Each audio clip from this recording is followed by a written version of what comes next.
welcome to US Tzu Chi 360. I'm Dilbar Shatterson. We're here today in New York City's financial district in front of the Federal Hall National Memorial and right across from the New York Stock Exchange. And in 2007, this is the place where the world's economy plummeted into financial crisis. Precisely speaking, the National Bureau of Economic Research found that almost 40% of households have been affected either by unemployment, negative home equity, arrears on their mortgage payments, or foreclosure. And here to help us make sense of the chaos is Siddharth Malhotra, professor and MBA candidate at NYU. So welcome, Siddharth. What do you feel is the cause or contributed to the financial crisis? It was generally a collective increase in spending and leverage brought about perhaps by the financial crisis in 2007 and 2008. People were taking too many mortgages, but also the people who should have been watching, people who should have been controlling what's going on, were not watching. And overall, the interconnectedness of the financial system was increasing along with this leverage. As an economy grows and people prosper, individuals, institutions, and governments generally start to take more risk. But as that cycle reverses, all of a sudden, the financial flows reverse, the trust in the system starts reversing, causing problems to start spiraling. Well, actually, I'd like to take us to a video segment where we'll see how the Tzu Chi Foundation dealt with their own cutbacks when it came to the financial crisis. In 2007, financial crisis swept across the USA. Shares were just getting hammered this morning. We're down by between 3 and 4.5%. Down 300 points. The Dow Jones Index slipped from 14,000 to below 6,600. The most severe recession since World War II. Property prices sunk and the asset bubble burst. Corporations laid off many employees and many nonprofits too were left unspared.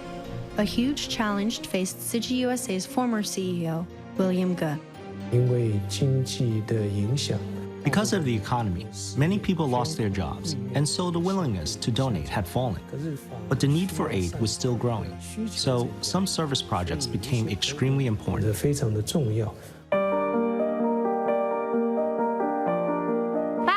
Give me 5. Help more than 5. Master Zheng Yan felt puzzled. She said, "How did people's love change because of the economy? People are still full of love. Large donations were fewer, but still, a smaller donation doesn't have to impact their financial situation," I thought. The Power of Five project encouraged the public to donate $5 a month. For the fundraiser, South African volunteers were invited to share their stories. We get money, we're able to feed those orphans. We're taking care of more than 5,000 orphans. Small donations can do a great good. Despite the financial crisis, Tzu Chi USA collected more donations than anticipated. There was the Sichuan earthquake in 2008 and the Midwest floods in 2009. Through every disaster, Tzu Chi gave aid for those victims. Has the economic downturn truly passed? Is the economy better than 2-3 years ago? Yes, a little. But has it fully recovered? I think maybe not. We need some time still. To help the foundation grow under tight conditions, Tzu Chi USA led the development of its first electronic bamboo bank app, making small donations even easier. 做到的感觉是这样子，就是我们会把这个实体的东西变成一个电子的东西，这样子。那么在美国，因为美国这样。In the U.S., to serve the wide population here and to keep up with modern times, we made the bamboo bank virtual. We call it the e-bamboo bank. 我们称为所谓的电子竹筒。有2个方法可以 search 啦，一个是直接在你的 search 的时候直接打词记哈，另外一个可以 search 的方式是你直接打 e-bamboo 就出来了，就是这个，第一个就是我们的。We want to allow everyone to donate 50 cents through the internet, on their smartphones, and start a movement of kindness and generosity. This is more relevant to society and what this generation needs. How do we allow Tzu Chi to continue to grow sustainably? We need more people with love, willing to leave behind some of their assets for Tzu Chi. Or donate into a perpetuity fund with an endowment. The principle of this won't be used, but the generated cash flow can go to different projects. Whenever the economy is not doing well, maybe donations in this aspect won't be affected. All of us in Tzu Chi, our family, and how we allow this family to develop infinitely is our collective responsibility. In 2010, the Journal of Financial Economics reported 86% of CFOs saying their investment in attractive projects was restricted after the 2007 financial crisis. So then, how can organizations contribute to a healthy economy when they suffer from such cutbacks? So, Siddharth, can you define the velocity of money for us? Sure. The velocity of money is a basic economic concept about how fast money moves through the financial and economic system. Say you own a shop. I come to you and buy a sandwich. So I give you $5. You take that money, pay the baker that you got the bread from. The baker takes that $5, pays the person he got the flour from. So this same $5 has moved through the economic system, say 5, 7 times. As an economy slows down, say one person loses their job, suddenly I don't come to you to buy a sandwich that day. Well, you don't have as much money and you pay your baker 2 days late. He pays his suppliers 2 days late. And as this starts going through the system, the velocity of money slows and we all feel a tight pinch. Well, while he doesn't exactly sell sandwiches, let's meet a small business owner from Houston, Texas. From Taiwan, Roger Lin relocated to Texas. With the American dream in mind, he opened a restaurant. However, after a conflict with his partner escalating in a lawsuit of more than 5 years, the income from his restaurant all went into the proceedings. So, at the end, I told my wife, do you want the restaurant or do you want my life? Someone wanted to buy it, someone wanted to take it over, so we sold it. After the sale and a short break, Roger established a power washing business. But with the economic decline in 2007, business ended again. The transition, I know, is kind of difficult because he tried to open the power wash and then it's kind of like fail. You know, you fail, just stand up again. Suzanne told me, you like tea a lot, right? Why don't we open up a bubble tea store? I thought it was a good idea. But their idea didn't turn out so well after all. I remember on the worst day, the whole day we would earn $70-some. After so many failures in his professional life, but more personally the death of his 18-month-old son, Brian, Roger fell into a depression of his own. I didn't know why I was so stressed, to the point that when I drove home at night, I would think if I tilt the steering wheel just a little, everything will end. Really, I would think that every day. It felt like there was no way out. One day, I drove and without realizing, I ended up at the Tzu Chi chapter. After what happened to Brian, I started getting into Buddhism. Roger shared his dilemma with Texas chapter CEO Tarzan Wang. Before Roger left, Wang asked Roger if he would like to take on a position at the chapter office. This would provide Roger a steady income. That is why I feel if it were not for the strength that came from Tzu Chi, that really, I would have committed suicide then. But I'm glad, like, later on, like, you know, he worked for Tzu Chi and then become better. I am truly thankful for what Susan has done. She's never complained once. I don't know how to support, but, you know, he's my husband and I just, like, you know, keep going. I just keep telling him, we are okay. Like, you know, you don't have to be too depressed. Slowly, Roger found a sense of calm. Looking back, he feels that his son was in some way a bodhisattva. He connected his father and family to Buddhism and Tzu Chi such that Roger abandoned his grim thoughts. Aware of life's ups and downs, Roger no longer feels defeated or afraid. You'll notice the ups and downs of Roger's story parallel the same happenings in the economy at large. As per the Organization for Economic Cooperation and Development, in 2008, the rate of unemployment increased by about 2.8 million people in the United States alone. So with unemployment so high and spending money so low, the economy naturally experiences a snail-like growth. So, Siddharth, what do you feel is a healthy way to continue the economy? A small correction here and there, I think, is generally considered healthy for the economy. But for people to realize by more frequent, say, corrections, that what goes up comes down, that economic cycles are frequent. Prior we had crises, 1995 in Mexico, 97 in Asia, 98 in Russia, we had the dot-com bubble in the US, but these were generally constricted and restricted to specific areas. With globalization, the effects of the last financial crisis were felt throughout the world, down to, say, the smallest villages in Zambia. And actually, there is a small group of ladies who are in California, along with a software engineer, who experienced a call to action after this most recent correction. So now let's visit them in San Jose, California.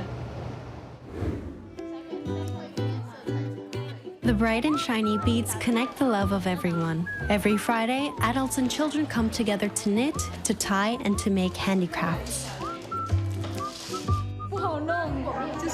It is not easy. They have to all be evenly spaced and symmetrical. DIY beadwork requires a skillful hand, thoughtful attention to detail, and a lot of patience. This one is good. The knot is tough to tie. This lotus is a little crooked because the space between was too wide. This lotus accessory is a gift for those who donate $1,000 US. Because we hope every generous donor will be joyful to receive this lotus, so if any part of the process was done imperfect, the receiver will be trouble seeing a crooked lotus.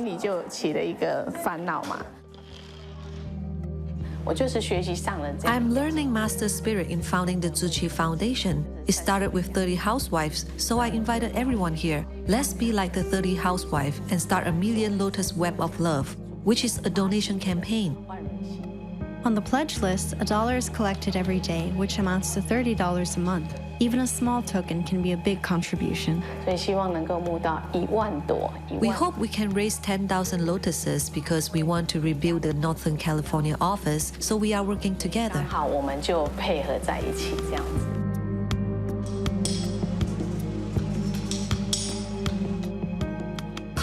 Knocking and building, a huge building cannot fully operate with insufficient funds. Actually, my biggest fear before this was to go fundraising. It felt really shameful to ask for donations. I don't think it's that hard. The hardest part is because we didn't ask. There is a bigger unknown fear when we talk to strangers.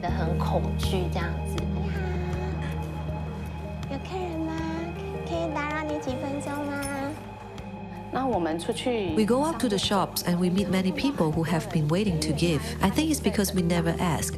The most important thing is that we always had a preconceived notion that it was impossible.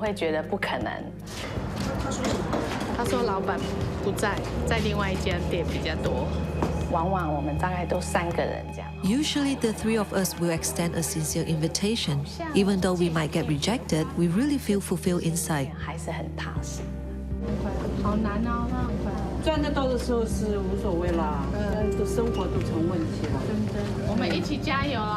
We saw a few other volunteers who are very good at fundraising.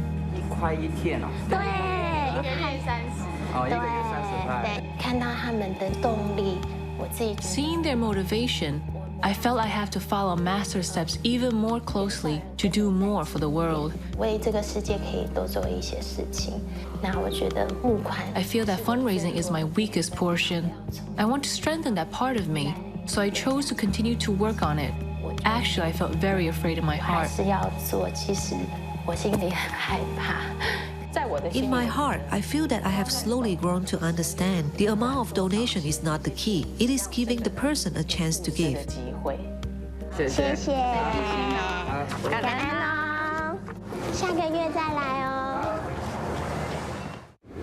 Silicon Valley is the largest tech town in the US and is where giants like Google, Apple, Facebook, and eBay got started.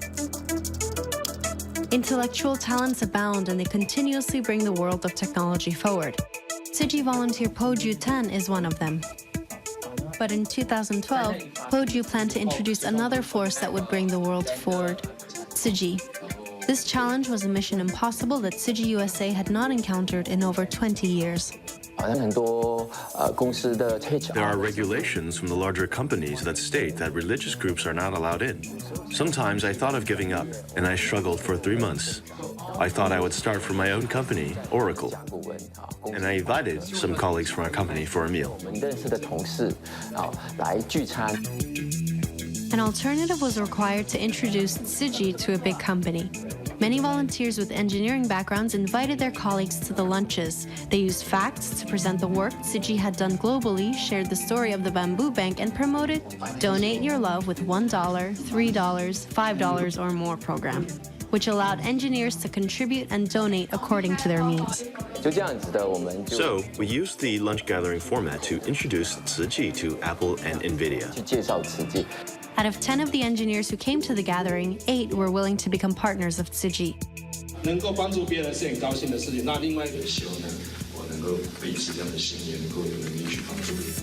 Poju's wife is a driving force of this program. Even though she helps manage a tech company, she made time in her busy schedule to work on this project. I support him. He really is using his life to follow the footsteps of Master to work on Tzu Chi programs. He thinks only for living beings. When he started spreading love to corporations, he did everything. She told me, when I come back from the Tzu Chi events, I will be temporarily unavailable as I begin to edit videos and process photos. Nothing could stop him. Nothing could stop me. People who have been responsible for event video and photography before would understand the nature of the tasks. It really requires a commitment of your time. Sometimes we do feel bad for the kids and our family, as we couldn't be like typical engineers who bring their family on skiing trips. On the other hand, we regularly spend time together by working on Tzu Chi events. The kids regularly go back to Jingsi abode. They understand and agree with what Tzu Chi is doing, and they know what their parents are doing.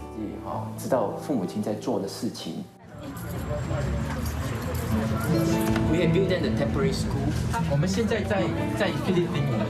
Disaster relief in New York. Students can resume back their study. I am truly grateful that our entire family had the same value and beliefs to be a part of Tzu Chi together.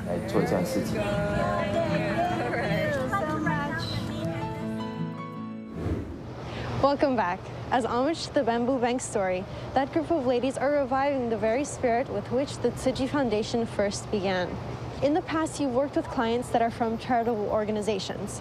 Now, what can you tell me about sustainable charity? Sustainable charity is the idea that money or resources that are given for charitable needs should be able to continue without the original donors being there. What's become a more recent trend or phenomenon idea is the concept of measurable investing. Measurable impact, how many people are being helped, to what degree by the resources that are being contributed, and to count what is the impact of every dollar I'm contributing. And the sustainable part is, will those people continue to be able to take advantage of your aid once you're gone? So with that, I'd actually like to visit Jingyi Li, the Deputy Director of Tzu Chi USA's Department of Humanistic Culture, to see how she is trying to keep her work with Tzu Chi sustainable. Jingyi Li has been volunteering for Tzu Chi USA for more than 20 years. An actress back in Taiwan since she was 14, she was always cast in roles with strong personas. I was doing commercials at 18. This is a cashmere dress. After marriage, she came to the States with her husband to start a construction business. Still, life was fabulous. We started from scratch and made quite some money. So having gourmet food or traveling around the world for leisure was some of the basic things in our life. Mr. and Mrs. Li raised a beautiful family, and their youngest son joined their family's business. So at the end of 2007, we were at the height of the housing market in the United States. During that time, we had 10 homes that we were building here just in Hacienda Heights, and we were expecting them to be on the market in 2008. But we actually got hit with the worst housing crash that the United States has ever seen since the Great Depression. It was a little bit difficult at the time. My wife and I had to sell the home we were in to move back in with my parents to help take care of the family business, as well as to save as much money as we can because we didn't know how far the housing crash was going to go. We faced millions of dollars debt. Even the bank loan interest was too big to handle. I was really thankful that I have so many good friends who helped me out during the worst time of my life. When I borrowed money from good friends, many of them helped me. But the situation was not getting better. It had been 2 years and I still didn't see a light of hope. I was thinking, what if I can't return the money? So when I was driving on a highway, I thought of using my life insurance to pay my friends back. At the time, I was disoriented, and I noticed I almost hit another car which was approaching me with high speed. My car almost flipped over. I was in shock. I was chanting names of Buddha. Then I realized I had unfinished business. I need to be a good disciple of Master Chen Yan, which I would never want her to worry for me. That was what I realized after the near miss. How could I be so silly? Every morning, I was looking forward to Tzu Chi. It was the happiest time for me. I used tremendous determination to cheer myself up in the car and to set goals for myself. Working on Tzu Chi projects helped me forget about my own hardship.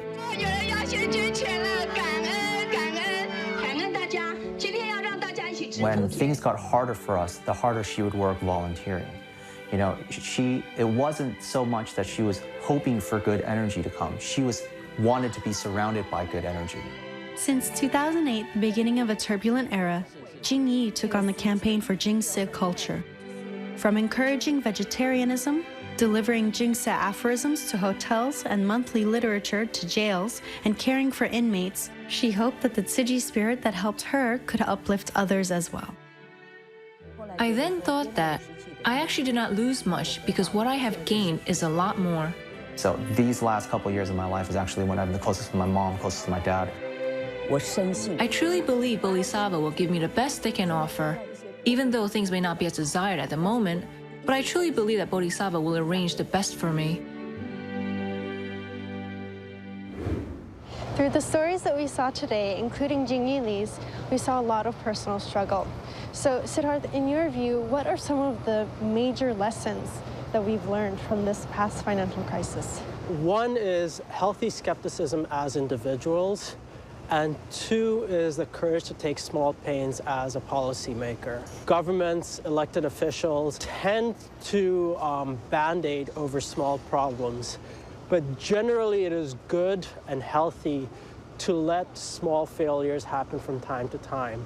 Everybody should have a healthy amount of skepticism, but as these things start to grow, the powers that be should allow corrections rather than letting problems build up. Well, thank you so much for braving out here in the cold with us. Thank you. And thanks for walking us through what it means to have a healthier economy. I hope it was helpful. Thank you very much. Thanks for joining me here in New York City. I'm Bidwar Shatterson, and I'll see you soon.